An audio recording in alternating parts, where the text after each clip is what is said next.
새벽에 나오신 모든 분들에게 하나님의 말씀의 능력과 기도 응답 주시기를 소망합니다. 우리는 계속해서 무엇인가에 영향을 받을 수밖에 없습니다. 외부에서 오는 영향들이 우리의 삶 속에서 나타날 수밖에 없는데, 내가 무엇에 영향을 받고 살아가는지를 면밀하게 확인하시고 깊이 들여다보시면 내가 어떠한 삶의 모습으로 걸어가고 있는지를 정확하게 알아갈 수가 있습니다. 영향을 받으시는 것들 중에 좋은 영향을 받으시는 것도 물론 있겠지만, 우리의 삶 가운데 가장 선한 영향력과 안전한 결과를 주는 것은 하나님의 말씀입니다. 다른 것과 비교할 수 없는데, 우리를 지으신 하나님의 그 놀라운 공의와 사랑이, 또 우리 하나님이 우리에게 베풀어 주시는 놀라운 역사들이 담겨 있고, 또 우리가 어떻게 살아가면 하나님께 마음 아파여 복을 받을 수 있는지, 그 모든 것들이 담겨 있는 것이 하나님의 말씀이기 때문에 그렇습니다. 하나님은 우리에게 복을 주실 때에도 말씀의 기준에서 벗어나지 않으시고요, 우리에게 책망하시거나 벌하실 때에도 말씀에서 벗어나지 않으십니다. 그렇기 때문에 우리의 삶 가운데 말씀을 붙잡고 살아가는 것, 말씀의 기준으로 살아가는 것, 말씀을 가장 귀한 것으로 여기는 것이 하나님이 우리의 삶 가운데 역사하여 주시는 가장 복된 그 시작이 된다라는 것을 잊지 않으시기를 바랍니다. 오늘 하루를 살아갈 때, 또 인생의 모든 여정들을 걸어갈 때, 무엇인가 결정하고 말을 하고 생각을 하고 답을 찾고 용기를 얻고 위로와 회복을 얻을 때에도 말씀이 그 시작이 되시기를 주님의 이름으로 축복합니다. 오늘 시편 119편의 화자에게는요, 특별한 소망이 있습니다. 어떠한 소망이냐면요, 그의 인생 가운데 하나님의 말씀을 따라 온전히 행하며 살아가는 것입니다. 이 시편 119편은 우리가 잘 알고 있는 것처럼 성경에서 가장 긴 장입니다. 이 내용도 굉장히 놀라운데요, 양도 굉장히 놀랍지만 더 놀라운 것은 내용인데, 이 많은 내용들의 전부가 다 하나님의 말씀에 대한 것이 주제라는 것입니다. 이 119편의 말씀에요, 이 말씀에 대한 표현이 안 나오는 것은 7개 정도입니다. 제가 이렇게 좀 세어봤는데요, 176절 중에요, 169절에 가까운 말씀들이 율법, 증거, 법도, 율례, 계명, 규례, 말씀, 교훈, 길 등으로 표현하면서 하나님의 말씀이 얼마나 위대한가, 내가 얼마나 하나님의 말씀을 사모하는가, 하나님의 말씀의 능력이 얼마나 위대한가를 계속해서 말하며 나는 말씀을 사모하고 있다라는 것을 간절히 고백하고 있다라는 것입니다. 우리의 삶 속을 좀 깊이 들여다보기를 원하는데, 우리는 이 시편 119편의 저자처럼 인생의 많은 이야기들 중에 하나님의 말씀을 얼마나 사랑하고 사모하고 간절히 원하는지에 대한 고백이 있는지 궁금합니다. 우리의 삶 가운데 하나님의 말씀이 근거가 되어서, 하나님의 말씀이 기초가 되어서, 하나님의 말씀이 나의 인생의 근간이 되어서 하나님을 깊이 사모하여서 하나님의 말씀을 사모하는 자들이 받는 그 놀라운 복들을 보시기를 주님의 이름으로 축복합니다. 오늘 특별히 하나님의 말씀을 사모하는 3가지의 모습을 보면서 우리의 삶 속에서 하나님이 놀라운 일들로 역사하시기를 바랍니다. 첫 번째로는요, 1절부터 8절까지에 나오는 말씀을 따라 행하는 자가 나타나고 있는데요, 시편의 화자는요, 본인이 보니까 하나님의 복을 받는 사람들의 가장 큰 특징 중에 하나는요, 말씀을 따라 행하며 그 행위가 온전한 자들에게 하나님이 복을 주신다라는 것입니다. 그들은 불의를 행하지도 않고요, 하나님의 명령과 말씀을 잘 지켰다라는 것입니다. 5절부터 그러한 표현들의 연속인데, 5절에 보면은요, 내 길을 굳게 정하여서 주의 율례를 지키게 해달라고 하고, 6절에 보면은 내가 부끄러움 당하는 일이 없도록 주의 계명을 주의하면서 새기며 살아가기를 원한다라고 고백을 하고요, 7절에 보면 내가 주께 감사하는 삶을 살아가기 위해서 주의 의로운 판단의 말씀을 배우겠다라고 고백을 하고요, 8절에는 주의 율례들을 내가 지키오니 나를 버리지 말라다라고 고백하고 있습니다. 이 시편의 화자는요, 말씀이 나를 살린다는 것을 믿기 때문에, 말씀이 나를 온전하게 한다는 것을 믿기 때문에, 말씀이 나를 감사하는 삶으로 인도하여 준다는 것을 믿기 때문에 너무나 간절히 말씀대로 행하며 살아가는 삶을 살아갈 수 있게 해달라고 하나님께 구하고 있다라는 것입니다. 여러분들의 삶 가운데 간절히 구하는 것이 무엇입니까? 내가 진짜 이대로만 살아가면, 이것만 있으면 나의 인생 가운데 모자람이 없습니다라고 고백할 수 있는 것이 하나님의 말씀이기를 축복합니다. 하나님의 말씀에요, 생명이 있고 구원이 있고 치유와 회복이 있고요, 길이 있고요, 또 하나님의 말씀에 하나님의 뜻과 계획과 힘과 능력이 있습니다. 하나님의 말씀을 얻은 자는요, 하나님의 말씀을 마음에 품고 살아가는 자들에게는요, 하나님의 말씀이 인생의 중요한 기준이 되어서 흔들리지 않는 자들에게는요, 하나님이 놀라운 일들을 허락하신다는 것을 잊지 않으시기를 바랍니다. 또 두 번째로 9절부터 나타나는 청년을 말하는 이 말씀으로 중심으로 살아가는 사람들의 특징이 있는데, 9절에요, 청년이 무엇으로 그의 행실을 깨끗하게 하겠습니까? 라고 질문을 하면서 이 청년에 대해서 청년에 비추어서 우리의 삶을 설명하고 있는데, 청년의 특징 중에 하나는요, 혈기가 왕성하기 때문에 그만큼 유혹에 연약합니다. 우리도 혈기 때문에 유혹에 연약한 모습들이 있을 수 있는데, 우리의 인생 가운데 유혹과 범죄 가운데 우리를 안전하게 지킬 수 있는 방법은요, 말씀대로 살아가는 것입니다.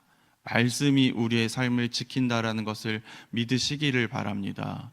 우리의 삶 가운데 범죄하는 이유는, 넘어지는 이유는, 유혹 가운데 흔들리는 이유는, 하나님이 기뻐하시지 않는 삶의 모습을 여전히 품고 살아가는 이유는 말씀이 없기 때문에 그렇습니다. 우리의 삶 가운데 말씀이 없어서 하나님이 기뻐하시지 않는 길로 갔다가 후회하고 낙심하고 모든 것을 잃고 수치를 당하는 인생들이 얼마든지 많이 있는 것을 우리가 알 수 있습니다. 우리는 그렇기 때문에요, 이 범죄한 가운데 나를 지킬 수 있는 방법, 이 하나님 앞에서 나를 온전히 또 거룩히 살아갈 수 있는 방법은요, 말씀을 마음에 두는 것입니다. 우리의 인생 가운데 아직도 세상에서 먹고 마시며 즐기는 것들 가운데 마음을 뺏겨 정말 소중한 것을 잃기 전에 하나님 앞에 범죄하여서요, 인생의 크나큰 상처와 아픔과 고통을 당하기 전에 말씀을 마음에 두시고 그 말씀에 속하여 살아가는 자들이 되시기를 주님의 이름으로 축복합니다. 말씀이 없기 때문에 당하여진 그 인생의 내 슬픔과 아픔을 또 말씀으로 회복할 수 있다는 것을 잊지 않으셔서요, 내가 혹여나 하나님 앞에 범죄하였다면, 하나님 앞에 온전한 삶을 살아가고 싶으시다면 그 말씀을 붙잡으시기를 주님의 이름으로 축복합니다. 또 세 번째는 종입니다. 17절부터 나오는 종에 대한 이야기를 하면서요, 우리의 인생을 설명하는데, 종은 연약한 존재이기 때문에 주인을 의지할 수밖에 없습니다. 종은요, 너무나 연약하기 때문에 의지할 수밖에 없는 것이 주인이고요, 주인의 은혜 아니면 살아갈 수 없는 존재입니다. 그래서 17절에 주의 종을 후대하여 살게 해달라고 하나님께 고백을 하는데요, 이 말은요, 주인이 너그럽게 우리를 인생을 더 살펴주셔야지만 우리가 온전히 살아갈 수 있다라는 전적인 의지를 담고 있는 것입니다. 우리가 인생 가운데 착각하고 있는 것이 있는데요, 우리가 스스로 말씀을 지키며 살아가는 삶을 살아간다라고 또 스스로 선택을 했다라고 생각을 하는데, 아닙니다. 우리의 인생은요, 주인이신 하나님이요, 우리에게 후대하여 주셔서 우리가 하나님의 말씀대로 살아갈 수 있는 기회를 주신 것이지, 우리가 인생의 방편 중에 하나로 말씀을 택하여 살아갈 수 있는 삶을 살아가기로 스스로 선택한 것이 아니라는 것입니다. 하나님이 우리에게 기회를 주신 것이지, 우리가 스스로 인생의 방법을 택하고 인생의 길을 택하여서 내 스스로 하나님 앞에서 내 인생의 선택들을 자랑하는 존재가 아니라는 것을 기억하시기를 바랍니다. 그렇기 때문에 우리는 말씀 앞에서 언제나 겸손해야 합니다. 18절부터 하나님을 절대로 의존하는 고백들이 나타나는데, 말씀을 통해서 그러한 고백들을 나타내고 있습니다. 18절의 말씀을 보면은요, 내 눈을 열어 보게 하소서라고 고백을 하면서요, 하나님이 내 눈을 열어 주시지 않으면요, 그 말씀이 내 눈에 담기지 않고 그렇게 받을 수도 볼 수도 깨달을 수 없다라고 고백을 하고 있습니다. 또 19절의 말씀에 보면은요, 하나님의 말씀을 우리에게 숨기시면은요, 우리는 인생 가운데 나그네처럼 여기저기 떠돌며 방황하는 삶일 수밖에 없다라고 고백을 하고 있습니다. 그렇기 때문에 우리는 하나님의 말씀 앞에서 언제나 겸손해야 합니다.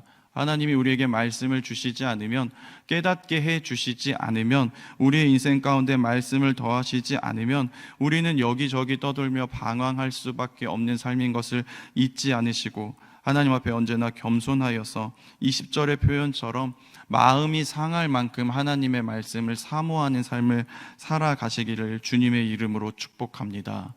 내 인생에 하나님의 말씀이 아니면 유리할 수밖에 없기 때문에, 방황할 수밖에 없기 때문에, 표류할 수밖에 없기 때문에 하나님이 내 삶 가운데 말씀을 주셔야만 하겠습니다라는 그 간절한 마음이 우리를 살린다는 것을 잊지 않으시기를 바랍니다.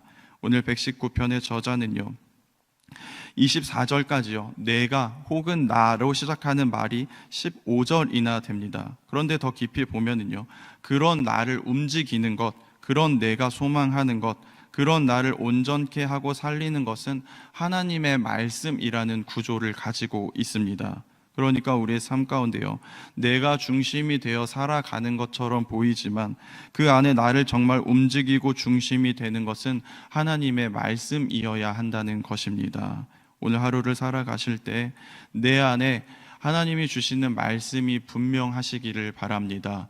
오늘 하루를 살아갈 수 있는 힘과 능력이 말씀에서 나오시는 것을 믿으셔서 오늘 기도하실 때 하나님이 나에게 어떠한 말씀 주기를 원하시는지, 어떠한 말씀을 붙잡고 살아가시기를 원하시는지 깨닫고 힘을 얻어 오늘 하루 가운데서도 승리하시기를 주님의 이름으로 축복합니다.